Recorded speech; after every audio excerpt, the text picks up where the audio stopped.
Okay, hi Brett. This is Mr. Marsosi. I actually have another problem with this hilt, other than the other fonts doing the same, causing the same issue.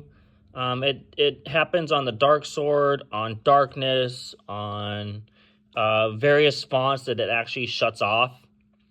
So I'm hoping you're right that it is the battery. However, on my blade that I have attached here, when I turn it on, I'll show you about right here. There's a actually right here, there's a black spot, a black line inside of there. It's faint, but you can see it almost on every single font.